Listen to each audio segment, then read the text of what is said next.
Fala pessoal, sejam todos muito bem-vindos a mais um podcast aqui da Modular Crypto, sua fonte de conhecimento e informação na Web3. Como sempre, o meu nome é João Cury e hoje a gente está aqui para trazer então mais um assunto muito importante, muito falado no ecossistema cripto, e eu estou especialmente ansioso para esse podcast de hoje. A gente está marcando esse papo desde o Blockchain São Paulo, né? Muitos eventos acontecendo, muitas novidades acontecendo, o mercado não para, então, por mais que a gente esteja no mercado bear market. E hoje a gente vai falar então com o Bruno Maia, que é Ecosystem Growth Lead da Cartese. Bruno, cara, seja muito bem-vindo aqui a Modular Crypto e se apresenta para o pessoal. Quem que é Bruno, cara? Em primeiro lugar, obrigado aí, João. Obrigado pelo convite. Prazer te conhecer na Blockchain São Paulo.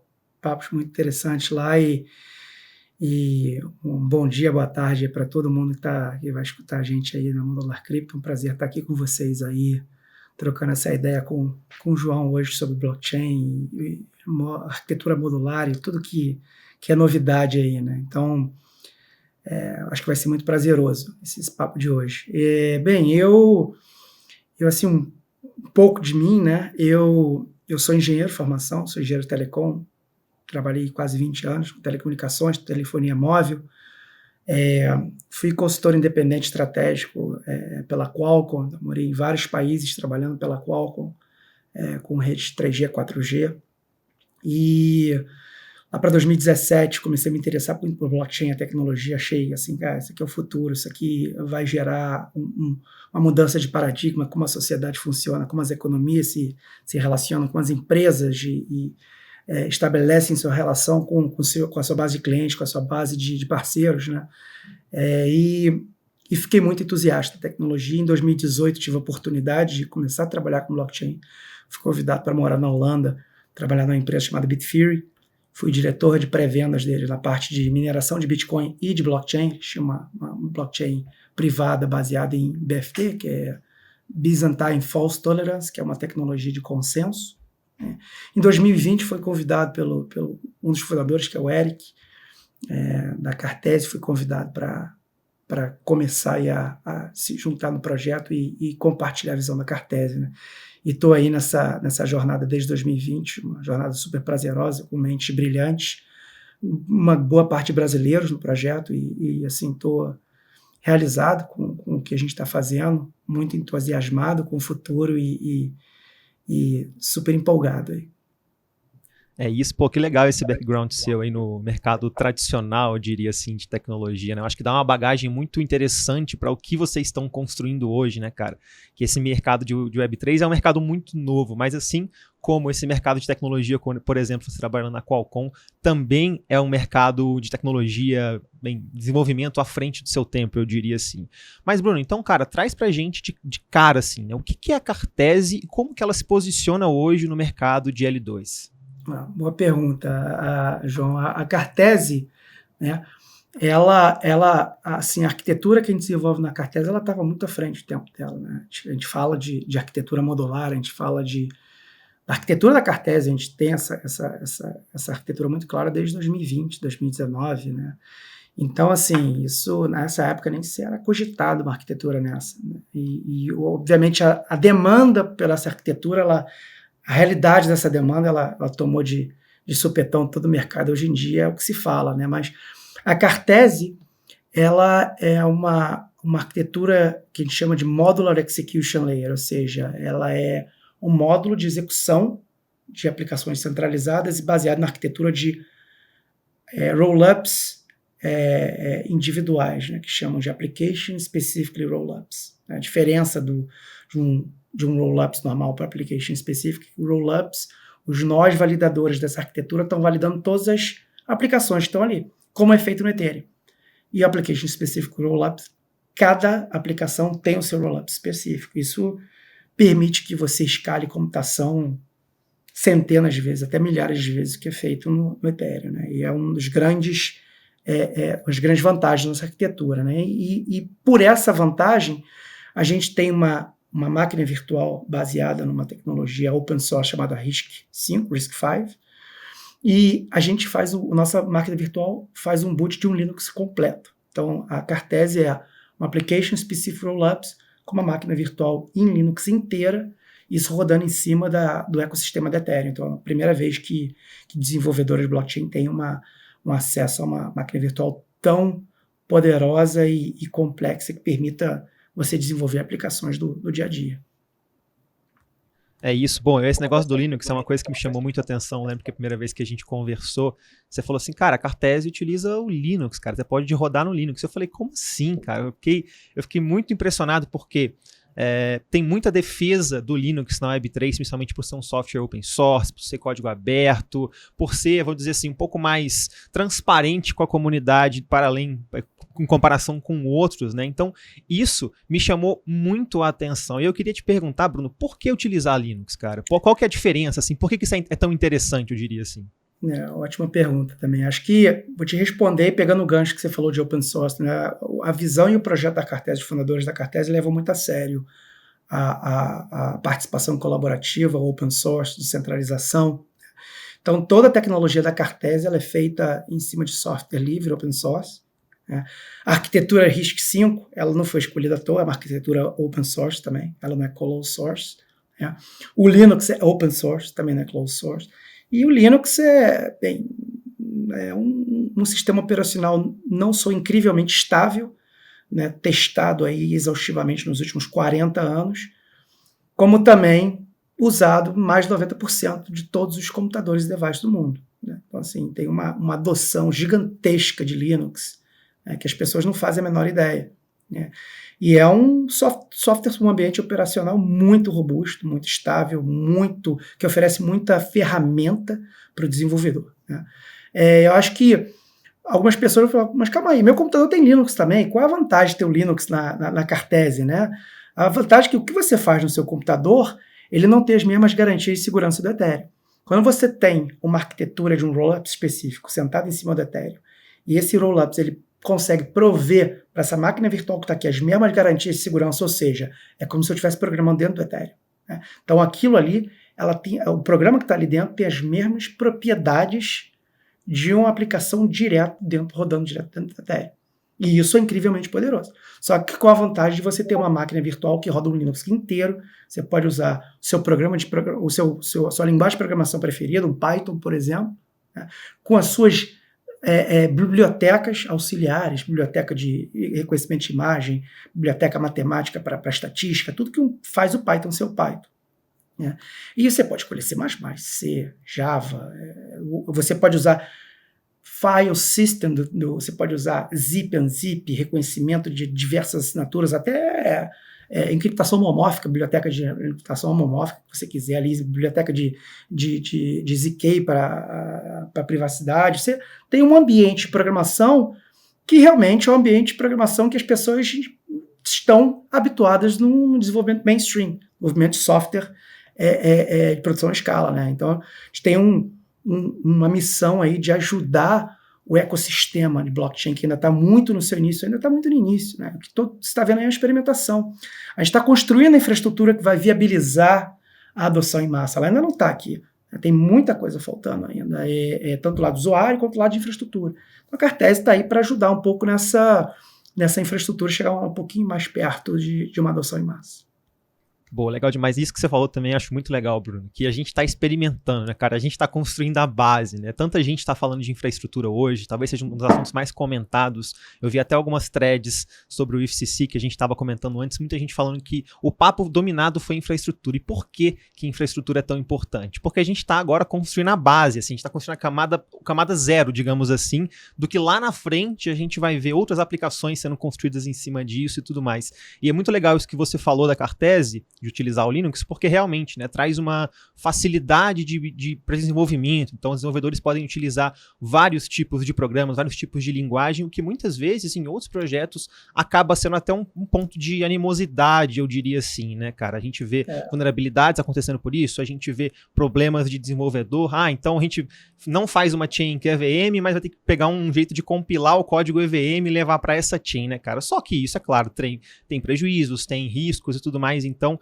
realmente esse ponto da interoperabilidade e da Cartese utilizar Linux é uma coisa que realmente me chamou a atenção. Mas seguindo aqui então, Bruno, cara, eu queria te perguntar uma coisa um pouco mais técnica até aqui, né?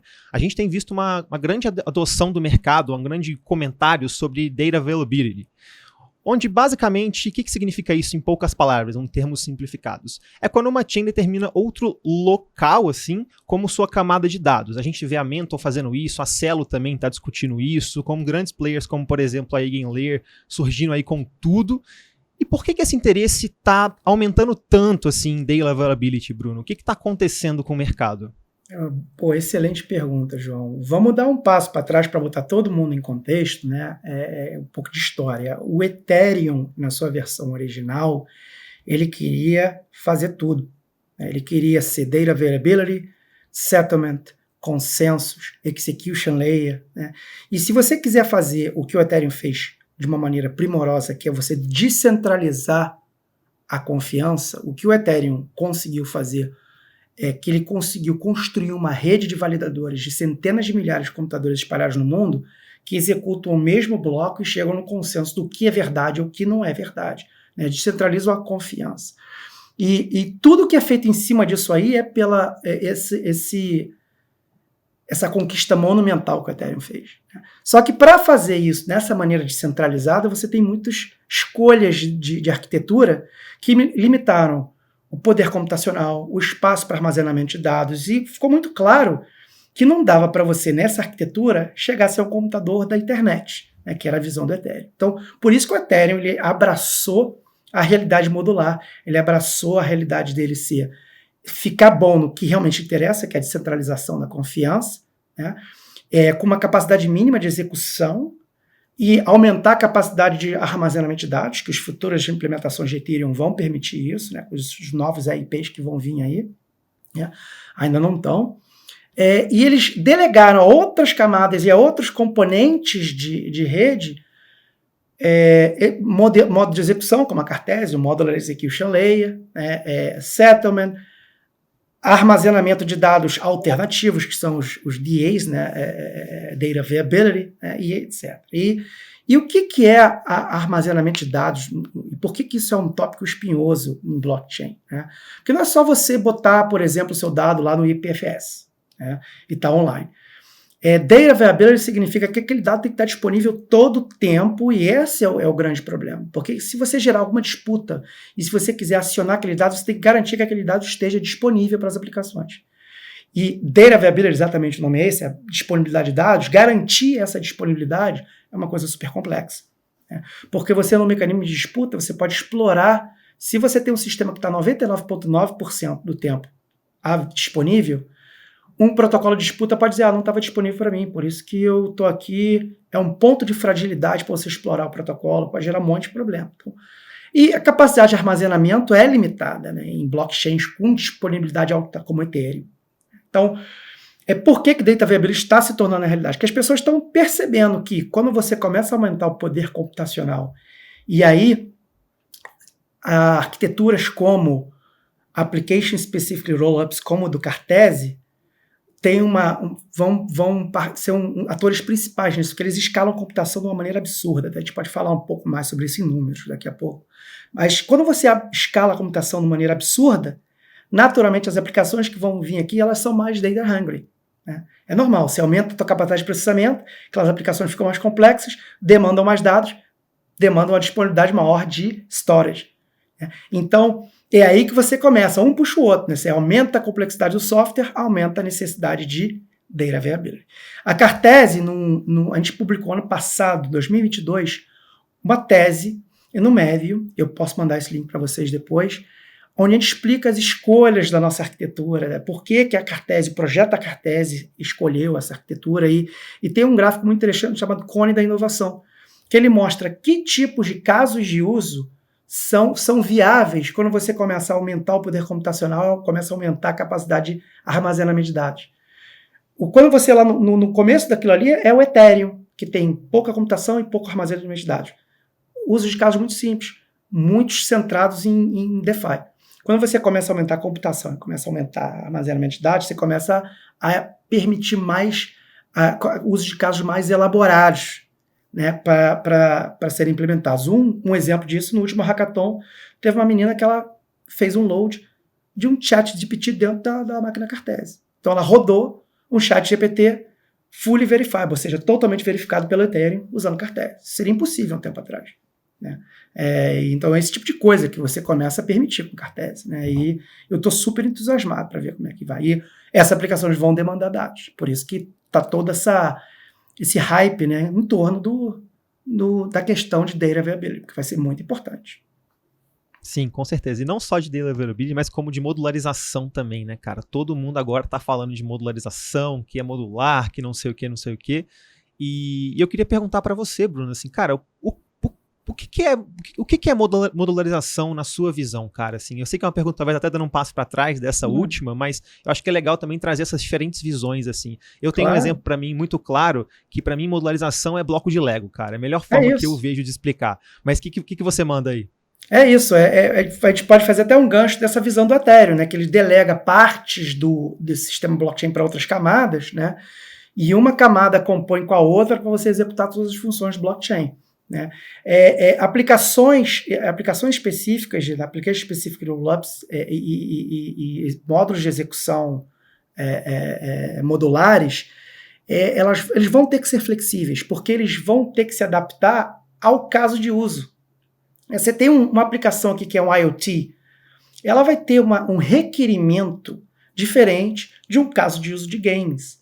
Não é possível que você ofereça a mesma infraestrutura para esses dois casos de uso. Então, essa modularidade vai ser quando eu for fazer o deployment dessa aplicação, né, com seu Application Specific Rollups, qual é a configuração desse meu rollups, qual é a capacidade computacional, qual é o delay que eu vou ter para os blocos, qual é a capacidade de armazenamento de dados. Tem várias coisas que você pode customizar, né, e oferecer para essa DApp ter uma infraestrutura compatível com o seu caso de uso. Isso, obviamente, por isso que a Cartese, né, a gente está sempre buscando conversar com um monte de pessoas no ecossistema. A gente acredita também como nossas visões fundamentais que o mundo blockchain é muito mais colaborativo do que competitivo, porque a gente colabora com outras mentes brilhantes que lançam pedaços dessa infraestrutura que vão ser muito importantes, e a gente tem que integrar as tecnologias para que isso possa oferecer uma mabialidade, né, uma manobrabilidade para diferentes aplicações. Tá? Tudo isso que a gente está falando aqui ainda está em discussões, em integrações, e são infraestruturas ainda que oferecem uma certa fricção, mas o momento que, como a tecnologia Cartese já está sólida, a gente está trabalhando muito com usabilidade, né? O futuro vai ser essas escolhas serem muito fáceis para um desenvolvedor, vai ser em clique, ele clicar tipo de data availability que ele precisa, de características de delay, e como isso vai se traduzir na configuração lá do Application Specific Rollups, vai estar escondido atrás da camada de infraestrutura que vai oferecer essa conveniência. Da mesma maneira que você lança uma aplicação no cloud, você hoje em dia escolhe super simples, eu quero um servidor com essa capacidade. O que está acontecendo ali dentro não é problema meu, mas olha quantos anos demorou para você chegar a uma conveniência dessa, né, de ter um cloud-based service que oferece essa flexibilidade, configuração dinâmica, etc, etc. É para aí que a gente está caminhando, a gente está no começo. É isso. E isso que você falou também é muito importante, né, cara? Por exemplo, um app de GameFi não tem a mesma demanda de que uma DEX. E por que eles têm que utilizar a mesma infraestrutura ali por trás? Por que eles não podem se especializar e utilizar algo que funcione melhor para o caso concreto deles, né, cara? E faz total sentido. No fim das contas, a gente tem várias opções aí on-chain, mas é perceptível que chega um momento que muitas vezes a chain não está mais comportando as necessidades ali de um app específico, etc. Tanto é que a gente já tem alguns movimentos acontecendo nesse sentido hoje em dia.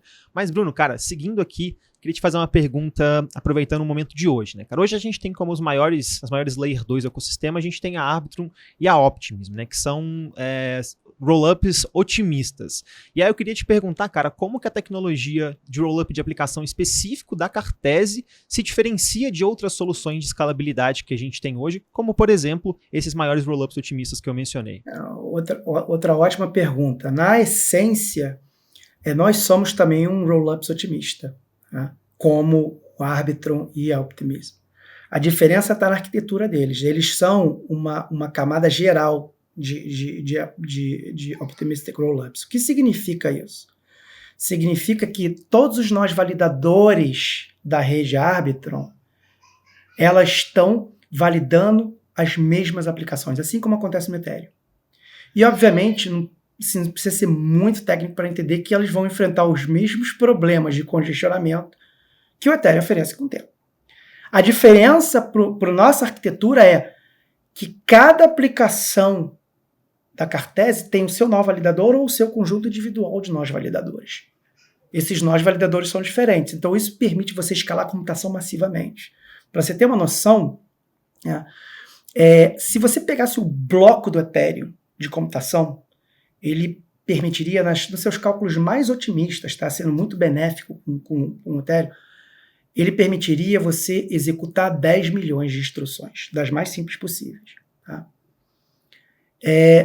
Rodando o nó Cartese num hardware simples como um laptop, a gente consegue, nos mesmos 13 segundos, que é a duração de um bloco de Ethereum, a gente consegue executar 3,6 bilhões de instruções.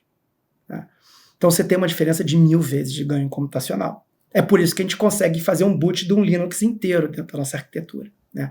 E a rede Arbitrum, por ela ser com os validadores validando as mesmos dApps, né, as mesmas aplicações, ela não consegue fazer isso. Tanto que a Arbitrum está lançando agora a sua Layer 3, que é a Arbitrum Orbit, né, que são a dApp Application, specifically Rollups. Né. Em cima da Layer 2 deles vão ter a Layer 3, que são dApps em cima deles. Né. Eles também têm uma variação da rede deles, que é a Arbitrum Nova. O que é a Arbitrum Nova? Eles permitem com a Arbitrum Nova você ter um sistema de data availability fora da rede deles, para aumentar a capacidade de dados, com um nível de descentralização mais rudimentar, mas que atende grande maioria dos casos. Né? Eles têm uma confederação de nós para oferecer esse data availability com parceiros muito proeminentes e que em grande parte das aplicações aquilo é suficiente para o que a aplicação precisa. E é a questão de modalidade, você também entender o que uma aplicação típica precisa e o que ela vai demandar. Agora, quando você faz a escalabilidade com a aplicação específica de rollups, teu poder computacional explode, e aí que eu acho que é onde você vai começar a fugir e a transcender desses casos de uso simplórios que são DeFi hoje em dia, que é o que permeia na sua maioria, tanto a camada 1 quanto a camada 2. Né? O exchange, swap, protocolos de lending, é isso que hoje em dia você tem, na grande maioria de Layer 1 e Layer 2, que dá certo. Os Application Specific Rollups vai levar o negócio para um outro nível. Né? Acho que estou muito animado, mas espero que tenha ficado clara a diferença entre as arquiteturas aí. Se não ficou, a gente pode explicar de outra maneira.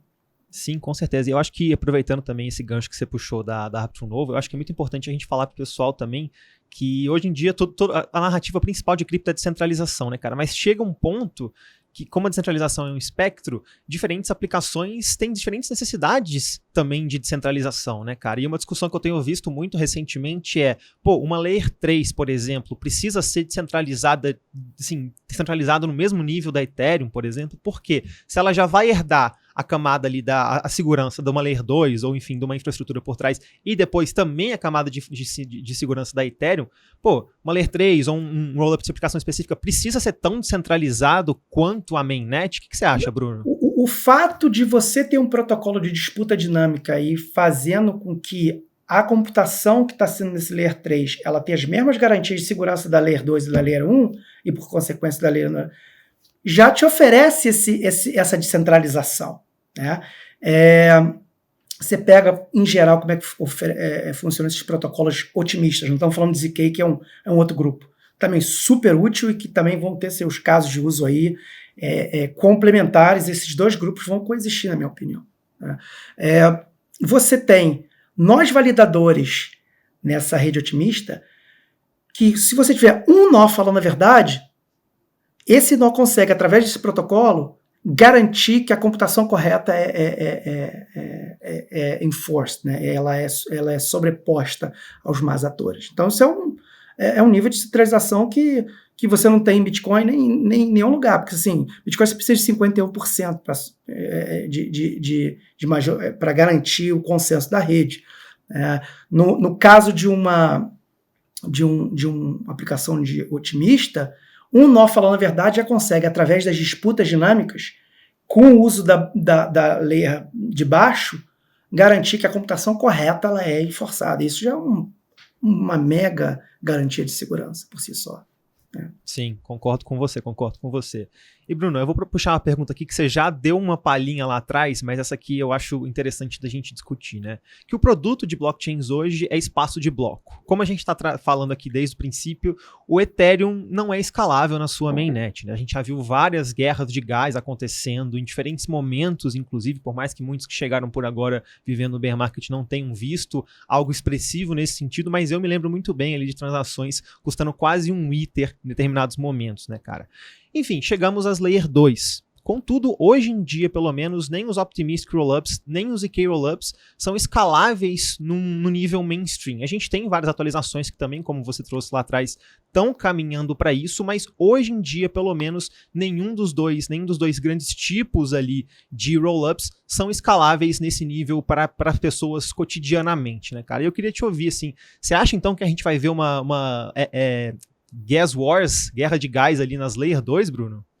Eu acho que um dos caminhos prováveis é aplicações realmente mais complexas serem estabelecidas através das Layers 3 ou através de Layer 2, ligando direto a um elemento chamado sequencer, né?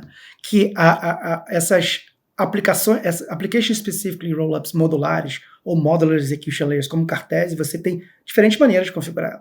Você pode fazer o deployment do Cartese direto no Ethereum em cima de um sequencer, em cima de um Layer 2, em cima de um rollup soberano, como, por exemplo, Celeste da vida, que é um outro papo. Então, essa flexibilidade em integração, ela existe, né? Mas, indo para a questão de escalabilidade, eu acho que as Application Specific Rollups vão te dar a escalabilidade computacional que você precisa para fazer o deployment de aplicações complexas, sem o Gas War, né? Porque ela não está competindo o bloco naquele ambiente de infraestrutura compartilhada como uma Layer 2 tradicional, como uma Layer 1. Né? Ali você vai ter um ambiente de setup, um ambiente que vai ser usado para garantir a segurança daquela Layer 3, através dos mecanismos de disputa, mas as aplicações parrudas vão estar ali em cima, que precisam de muita capacidade computacional. E elas vão estar sendo deployadas com a sua configuração em função do caso de uso. Se é um caso de uso que precisa muito de data availability, já vai ter uma integração diferenciada, e no futuro isso vai ser tudo feito com conveniência para que o desenvolvedor só escolha ali qual o seu DA, um drop-down box ali, numa interface bem amigável, escolhe o que quer e a aplicação ela é deployada e está no pé. Tem muita coisa interessante acontecendo, como esses protocolos também eles vão se comunicar para a questão não só de integração técnica, mas como é que eles geram valor e distribuem valor entre essas camadas, né? Tem muita coisa interessante para tokenometria, para tokenomics, como é que os protocolos vão gerar sustentabilidade. A Arbitrum e Optimism, com seus sequencers, eles fazem entre 80 a 100 milhões de dólares por ano de revenue, só com sequence fees. Então, como é que eles vão distribuir isso com outros parceiros, né? Porque esses sequencers eles fazem dinheiro através do uso, né? Então, quando você tiver um Layer 3 ali em cima, será que eles vão também compartilhar parte desse revenue com esses Layer 3, com os data availabilities, né?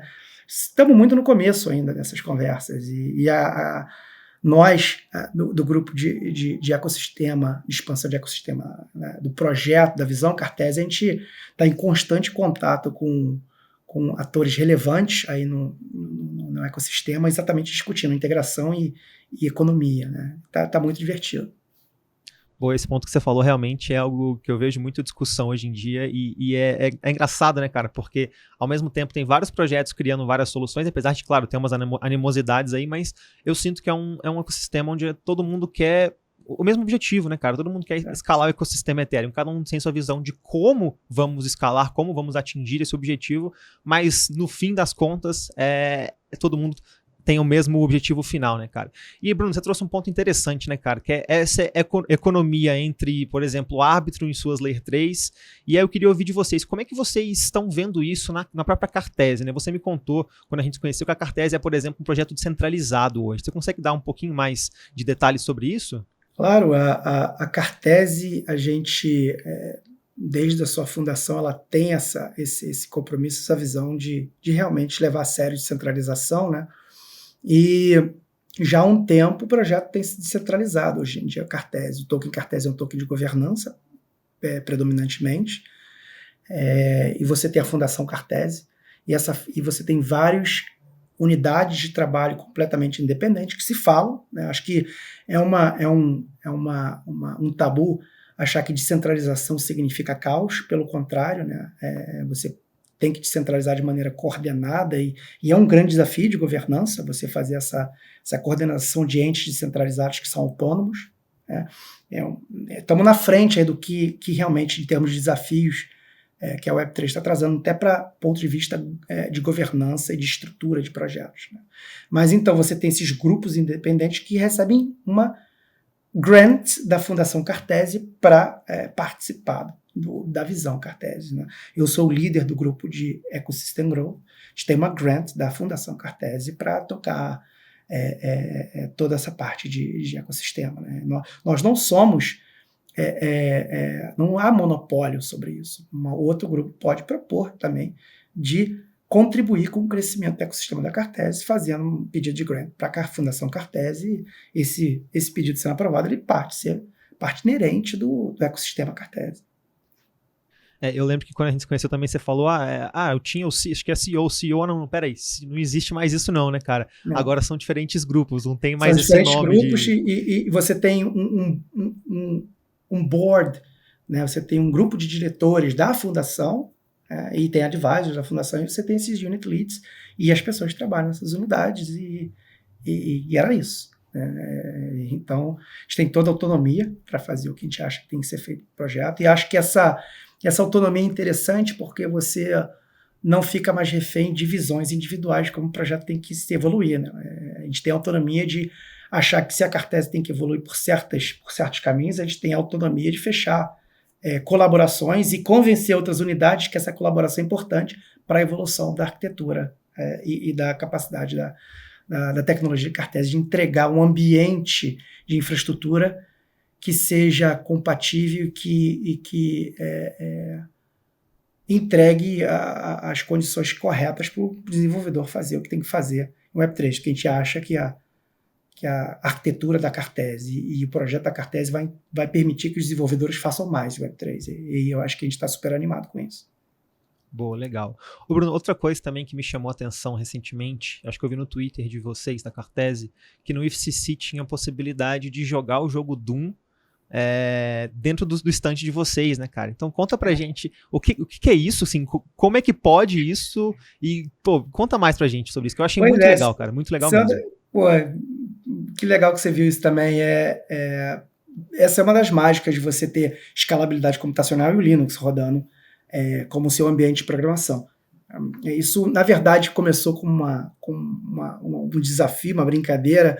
Um dos nossos desenvolvedores, core developers, que a gente chama, né, participa do desenvolvimento do protocolo em si, ele viu uma pessoa no Twitter falando, bem, se o Ethereum é o computador mundial, por que ele ainda não rodou o Doom? Né? E uma pergunta válida, porque todo mundo quer rodar o Doom. A primeira coisa que as pessoas fazem no ambiente é rodar o Doom. E você não consegue rodar o Doom dentro do Ethereum. Você esquece, você não vai conseguir. E aí esse desenvolvedor falou, desafio aceito. O cara pegou o Doom, compilou para o nosso Linux e executou o Doom dentro da nossa máquina virtual, que está rodando em cima do Ethereum. Você está jogando Doom ali em tempo real.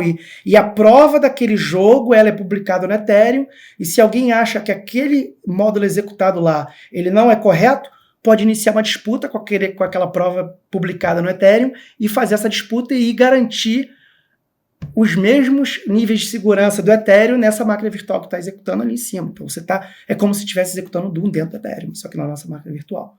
né? E vai ter mais novidade vindo aí. A gente vai estar apresentando coisa aí, novas variações, aí, evoluções, digamos, desse Doom aí para o Ethereum New York, que vai acontecer em setembro, dia 22 a 25 de setembro, em Nova York. Então fiquem ligados aí que vai vir mais coisa aí. Olha só, que legal, que legal. Ô Bruno, você tocou num ponto importante que eu confesso que eu nem ia trazer, mas eu acho interessante, né, cara? A gente falou desse mecanismo de disputa que a gente tem hoje em diferentes blockchains. Então, como é que funciona mais ou menos isso, pessoal, de forma muito resumida?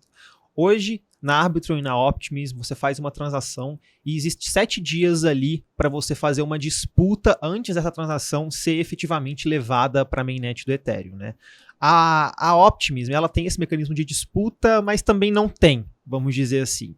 A Arbitrum tem, só que até semana passada era um mecanismo permissionado, onde somente um grupo seleto de pessoas podiam fazer essa disputa, e aí eles criaram um novo mecanismo que chama Bold, que eu nem sei a tradução ainda exata, acho que nem tem uma tradução para o português do que significa a sigla, mas basicamente eles vão permitir que mais pessoas façam essa disputa. Então vai ser um mecanismo permissionless, exatamente pelo que você trouxe agora há pouco. Se uma pessoa for verdadeira, a transação consegue ser atestada ali na mainnet. E como é que a Cartese se posiciona nesse mecanismo de disputa, Bruno? A Cartese é interessante. A gente tem a primeira versão da nossa tecnologia, que ela é um oráculo computacional, que ela tem a sua disputa completamente implementada, muito similar ao que o Arbitrum faz, né? Então o caminho do Arbitrum é o caminho típico. Ele primeiro faz uma versão que eles chamam de Authority, agora ele está evoluindo para uma versão em confederação, ou seja, vários nós, né?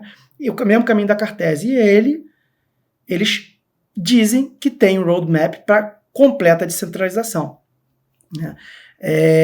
A Cartese já tem esse roadmap para descentralização completa. A gente já tem um artigo publicado, feito pelo nosso core contributor Diego, é um chamado N por N, NXN, onde você faz disputa permissionless, ou seja, qualquer pessoa pode ingressar naquela aplicação e fazer parte daquela validação, né? A gente está implementando obviamente, esse mecanismo. Ele não está disponível, mas ele está no nosso roadmap, e essa solução a gente disponibilizou para a comunidade como um todo. A gente abriu esse artigo por exatamente acreditar que a gente está num ambiente colaborativo onde outras pessoas podem tirar proveito dessa solução e implementar também nos seus roadmaps, porque o interessante aqui é construir um ambiente onde há uma infraestrutura saudável, segura, onde as pessoas consigam fazer a implementação das suas aplicações sem medo de serem hackeadas, de sofrerem um problema e não terem, né, um mecanismo de disputa efetivo, né? Então a gente tem um caminho muito similar ao do Arbitrum nesse sentido, de começar em Authority, confederação, e a gente tem o que a gente chama de N by N, até artigo publicado sobre isso, e estamos super animados, né? Isso já não tem no ZK, né? A tecnologia ZK funciona completamente diferente, né? Mas a ZK é um ambiente super complexo, tá? Um troço fora desse mundo. Mas eles têm uma dificuldade muito grande de escalar a computação. Quanto mais sofisticado o software fica, mais tempo e mais caro é para gerar essa prova de ZK. Então, eu ainda acredito que nos próximos anos, se você quiser um software complexo, Optimistic Rollups vai ser o caminho. Quando é que eles vão conseguir equalizar isso, eu não sei, né? Mas para softwares complexos, com certeza, Rollups otimista é o caminho mais adequado na minha visão hoje em dia. Sim, bom que você trouxe esse ponto de ZK, eu ia te perguntar isso agora, né, cara? Porque hoje em dia, todo mundo tá falando de ZK, etc. Só que, igual você falou, é muito difícil. Cara, ZK em si é muito difícil, né? Uma tecnologia da década de 70, que agora a gente está finalmente começando a ver um tipo de poder computacional que permite o uso de ZK, mas ainda assim, a EVM, a máquina virtual do Ethereum, não foi criada para suportar ZK, né? A gente tem que fazer algumas aproximações ali, diferentes rollups ZK estão fazendo os diferentes tipos de aproximações, mas igual você mencionou, cara, é muito difícil você ver aquela curva elíptica de gerar uma prova, até que ponto aquela prova pode ser realmente considerada verdadeira. Então, ZK em si é uma tecnologia de outro mundo que eu queria te perguntar. Você acha que, assim, vamos lá, eu já ouvi de vários times do ecossistema que ZK é o futuro, mas aí eu queria te perguntar, é um futuro próximo ou é um futuro para daqui 5 para mais anos, Bruno? É super difícil mesmo. Eu não sou um especialista a ponto de te comentar com segurança a respeito da tecnologia ZK. Eu só sei que escalar computação em ZK é complicado e muito custoso, e é aí que é o calcanhar de Aquiles do ZK. Se você fizer aplicações simples, eles são uma excelente infraestrutura, né? Daí você escalar a computação são outros 500. As pessoas falam exatamente nesse número mágico, 5 anos. Mas aonde a gente vai estar também com uma aplicação otimista em 5 anos, né? E você tem um tempo, eu vou esperar 5 anos para viabilizar a infraestrutura, eu prefiro fazer o deployment numa infraestrutura que está pronta agora, né? E aí a contrapartida das infraestruturas otimistas, que ela tem essa janela de disputa, por isso esses famosos 7 dias, que isso pode ser... Tem várias técnicas para você reduzir isso bastante, ou até quase eliminar, né? Você pode fazer provisão de liquidez, até ter uma economia em torno disso, né? Você faz o seguinte, o João está querendo fazer um saque de Layer 2 para Layer 1, né? E eu basicamente sou um provedor de liquidez. Eu confio no nó da Cartese. Eu confio nesses caras. Eu posso até pegar um nó e executar para mim mesmo e ver o que ele tem. Então eu posso chegar, João, faz o seguinte... Eu te adianto esse dinheiro aqui em Layer 1, porque eu sei que se você tem esse dinheiro, eu confio no balance que está nessa aplicação, só vai demorar esse tempo porque o protocolo exige que tenha esse tempo de disputa, mas eu vou te adiantar isso com uma FII. Eu vou te cobrar 1% ou 2% para você ter esse dinheiro agora disponível para você. Topa? Se você não topar, você faz aí em 7 dias. Você te gera até economias aí, modelos interessantíssimos de negócio em provisão de liquidez para esses protocolos, né? Você também tem uma arquiteturas auxiliares em função da sua demanda exatamente de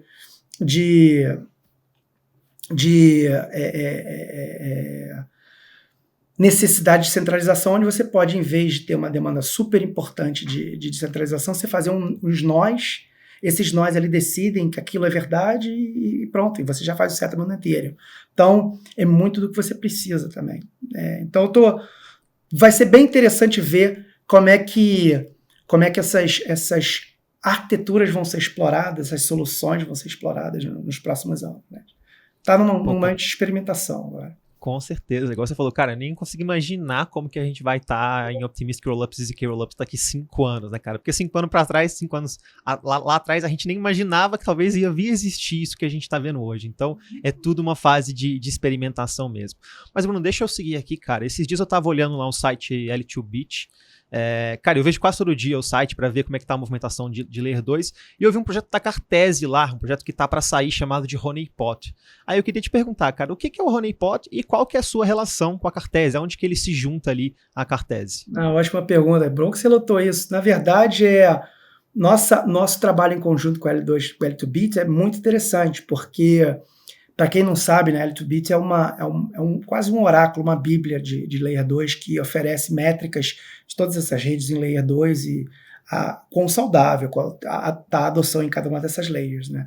E ela está muito acostumada a medir, ter métricas que sejam compatíveis com redes, como, por exemplo, a rede Ethereum, a rede Arbitrum, que você tem uma capacidade compartilhada, né, onde você pode calcular tudo o que é métrica compartilhada ali naquele bus, né, que está todo mundo ligado pelos mesmos nós, porque esses nós estão validando as mesmas coisas, como a gente já comentou.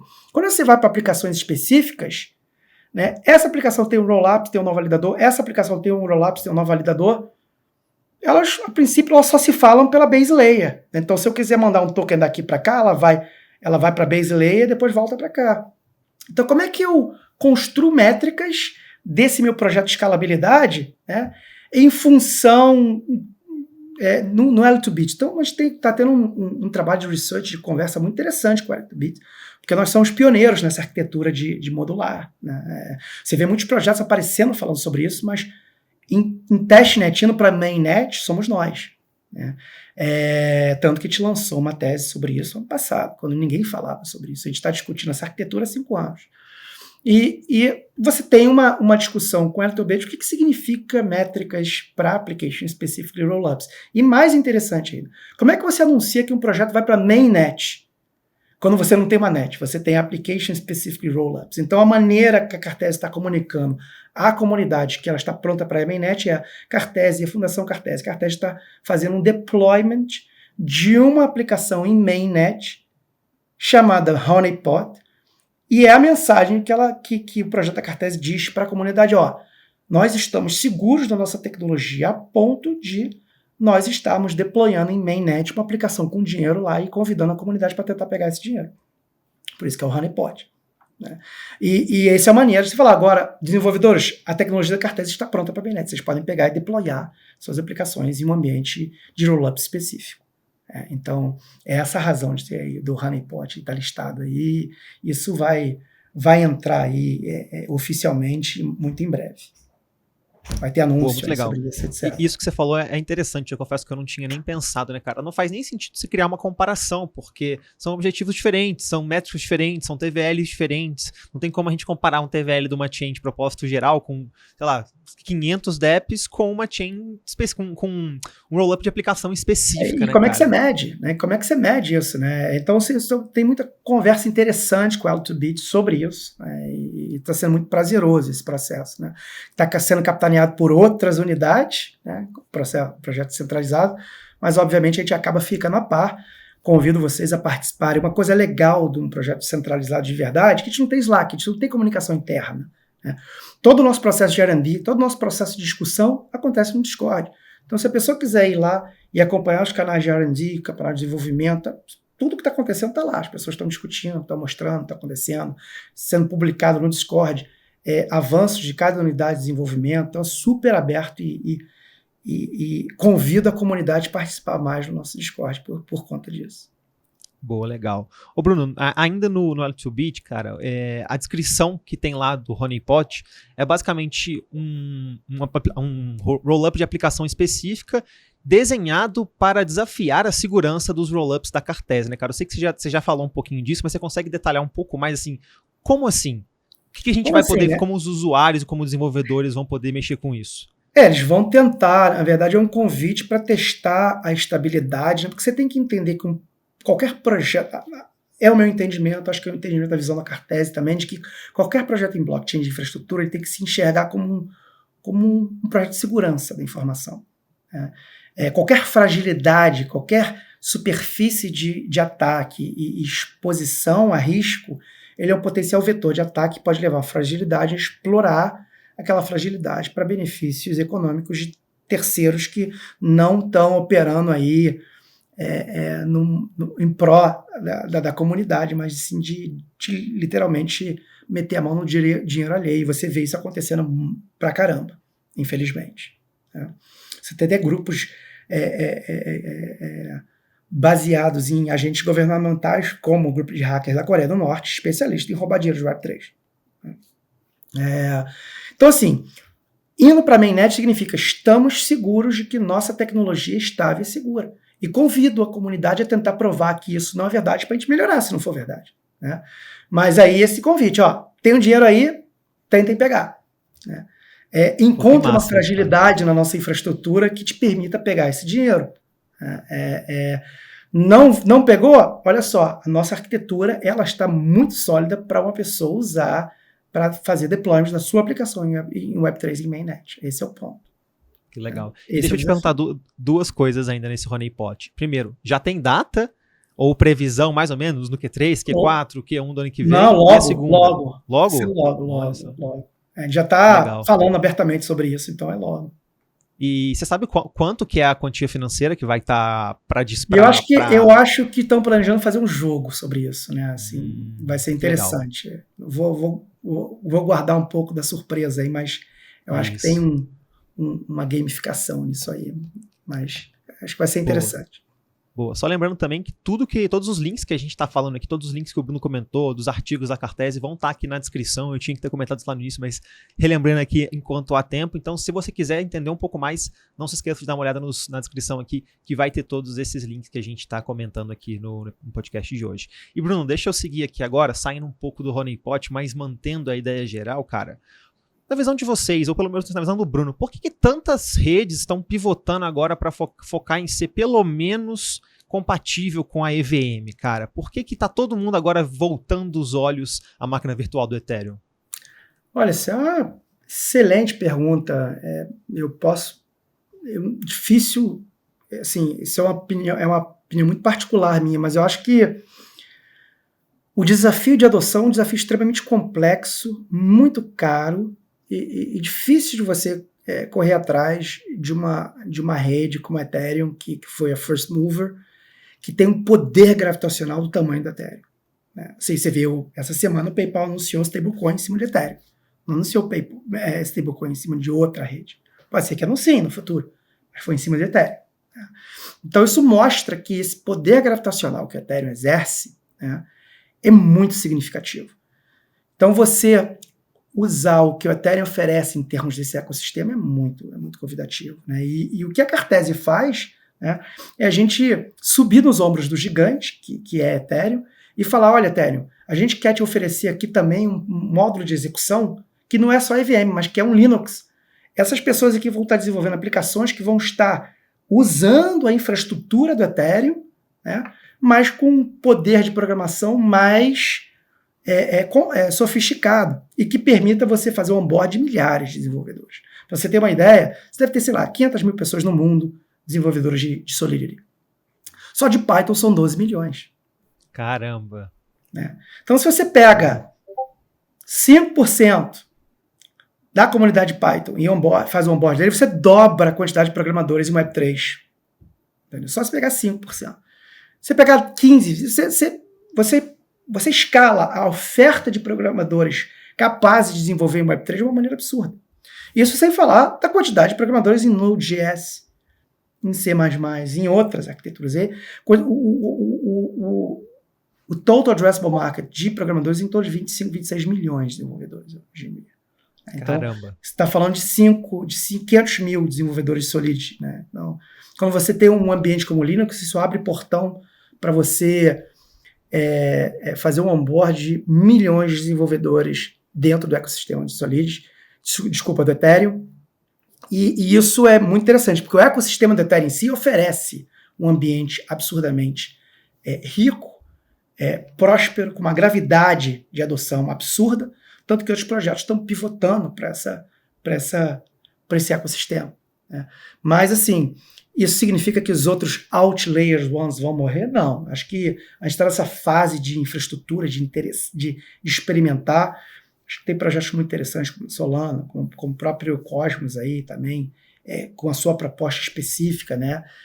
Que ainda vão ter muitas coisas interessantes vindo aí. Acho que a própria Solana tem, a princípio, não sei se eles pararam, estão desenvolvendo um telefone, né, Web3, o que significa isso, né? Fundadores da Solana eram da Qualcomm também, então são pessoas que sabem muito bem o que estão falando, né? Então, assim, vai ser bem divertido ver os próximos anos. Com certeza, com certeza. Ô Bruno, cara, que papo, tô aprendendo muito, tô gostando pra caramba, tá sendo um papo muito legal, passou muito rápido, eu confesso pra você, mas antes da gente terminar também, eu tenho mais algumas perguntinhas aqui, cara. E a primeira delas, eu sei que a gente já falou um pouco do honeypot, já falou de que vai ter alguma gamificação, mas quais são os próximos passos da Cartese, assim, pra além desses que a gente já mencionou, o que vocês têm pela frente aí?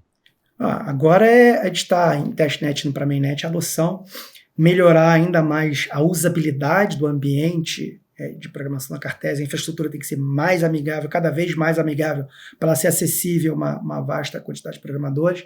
A gente está acessando muitos programadores experimentais que querem fazer mais Web3, que é tipo o perfil que a Cartese vai poder viabilizar muita coisa legal. A gente está participando de muito evento nessa direção, começando a colaborar com empresas que querem também testar como fazer mais Web3 e, obviamente, conversando com protocolos para permitir que a tecnologia Cartese ela tenha essa flexibilidade, essa manobrabilidade, essa maleabilidade, né? Que permita diferentes configurações em função do caso de uso que você quer usar. Então, a gente está falando com protocolos de DA, falando com sequencers, falando com outros roll-ups as a services, para aumentar a exposição da tecnologia Cartese, e vai ser super interessante esses próximos meses, eu acredito que o próximo ano aí, né, vão ser fundamentais para o projeto. Eu imagino que vocês devem estar trabalhando bastante, né, cara? Esse ano de 2023 está sendo um baita ano para redes de segunda camada, e principalmente para roll-ups ali. Então, acredito que as coisas devem estar pegando fogo aí no background, né, cara? Igual a gente estava conversando antes da gente começar a gravar, vocês estavam presentes lá no IFCC, e eu de longe acompanhei o tanto de coisa que foi anunciada lá, o tanto de novidade, o tanto de pessoas falando muito dessas novas tecnologias que estão vindo. Então, acredito que esse ano de 2023 deve ter sido um ano de bastante trabalho aí internamente. E, pô, é muito legal ver isso se concretizando agora com esse lançamento aí do Honeypot. Com certeza vou explorar. Tipo, todo mundo que tiver interesse em dar mais uma conferida, confere os links na descrição aqui do podcast, que vai estar tudo aqui embaixo. E, Bruno, antes da gente encerrar, cara, a última pergunta. Onde que as pessoas conseguem encontrar você e a Cartese? Como que a gente se envolve mais com a Cartese hoje? Poxa, ótima pergunta. Assim, a gente tem a nossa página do projeto como um todo, é cartese.io. Você tem o meu Twitter, bmy_expect. Inclusive, eu fiz um thread com as minhas conclusões sobre o ETHCC, que eu convido vocês todos a estarem acessando. Acho que está bem condensado, explicativo aí, são uns 9 threads, né, dentro de um tweet. Vocês podem me acessar também pelo meu Telegram, que é o @bmaia de bola, B de bola, número 18. Meu e-mail bruno.maia@crescimos.io. E acessar o nosso Discord, né, que é o nosso carro-chefe, é onde toda a comunidade está, onde todos os desenvolvedores, todo mundo que quer construir em cima de Cartese está. Eu convido vocês a ir para lá, porque vocês podem aplicar para grants, para a construção de projetos. A gente está super aí fomentando também multiplicadores que querem fazer eventos aí para multiplicar o projeto da Cartese, para ensinar pessoas a programar em Cartese, né, em Web3 usando Cartese. A gente tem grants para isso também, tem programas de grants para isso. Então, você tem muitas coisas que você também pode estar acessando através dos nossos programas de grants, que estão amplamente acessíveis, e tudo acontece no Discord. Então, acho que também um ambiente para as pessoas estarem acompanhando o projeto é o nosso Discord, né? Você acessa todo mundo lá, não só eu, como todos os unit leads, né, os fundadores, somos muito abertos a interagir no Discord. Boa, legal demais. Bruno, cara, primeiro queria te agradecer imensamente por ter topado vir aqui trocar uma ideia com a gente, por ter, trazido esse papo super massa sobre rollups de aplicações específicas, sobre Layer 2, sobre o futuro do ecossistema do Ethereum. Eu gostei demais, já conheci o projeto da Cartese lá do IF Denver, que conheci vocês, conheci alguns de vocês também. Me chama muita atenção também ter parte do time ser brasileiro. A gente nem conseguiu tocar nesse assunto ainda, pelo tempo que a gente tem aqui, mas, cara, fiquei muito animado com isso, muito animado de saber que tem gente brilhante construindo esses projetos ao redor do mundo, e fico muito feliz de mostrar também, isso a gente sempre fala aqui na Modular, cara, que, cara, tem brasileiro em todos os lugares, cara, a gente não é só no Brasil, a galera tá construindo no nível mundial e construindo, cara, a nível do mesmo nível de projeto de fora, quando não mais ainda, que a gente sabe que as dificuldades que a gente tem no Brasil são muito maiores do que outros lugares do mundo, né, cara?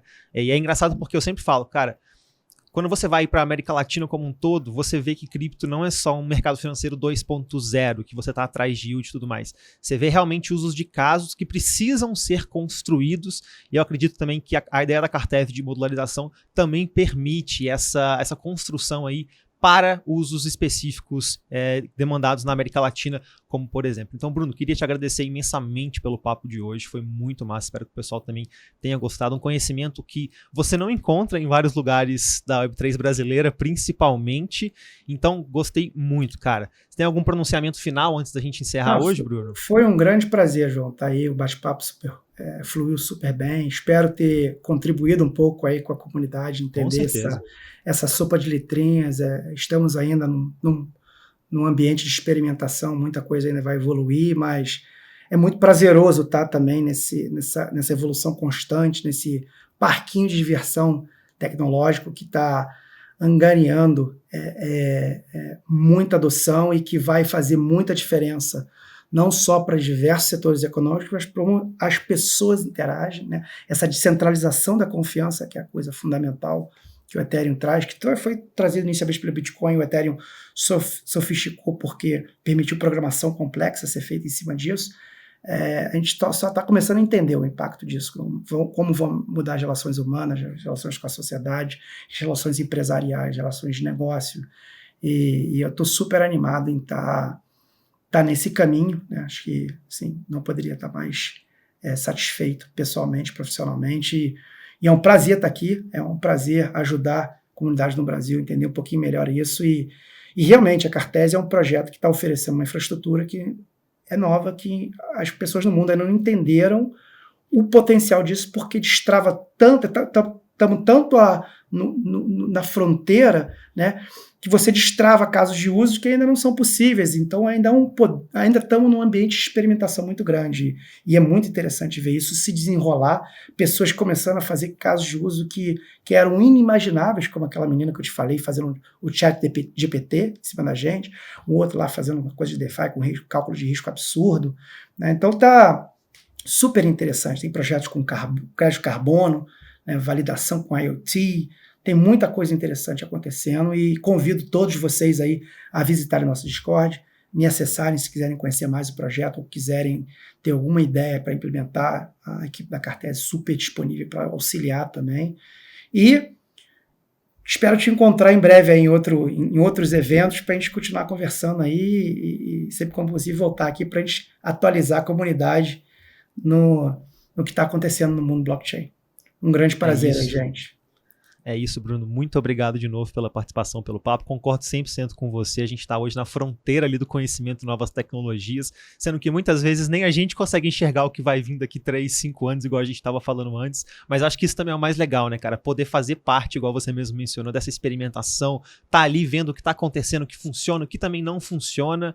E acredito que lá na frente isso só vai pagar, assim, no sentido positivo pro nosso crescimento pessoal e também para esse crescimento do mercado. De novo, pessoal, muito obrigado a você que acompanhou a gente até aqui. Se você gostou, não se esqueça de deixar um like, de se inscrever aí embaixo, de conferir os links que vão estar aqui na descrição do pessoal da Cartese. Um projeto realmente muito robusto, que eu já estou há bastante tempo vendo, e fico muito feliz de poder trazer aqui para a gente bater um papo um pouco mais próximo aqui. Igual você mesmo falou, Bruno, com certeza a gente vai marcar mais vezes, mais conversas e tudo mais, e trazer mais esse conhecimento para a Web3 brasileira, que é algo que a gente precisa muito, até para a gente conseguir chegar nisso que a gente estava falando daqui a alguns 3, 5 anos, com uma adoção em massa, com mais pessoas com conhecimento sobre esse mercado. Então, Bruno, muito obrigado por ter topado, e com certeza vamos marcar mais vezes, meu caro.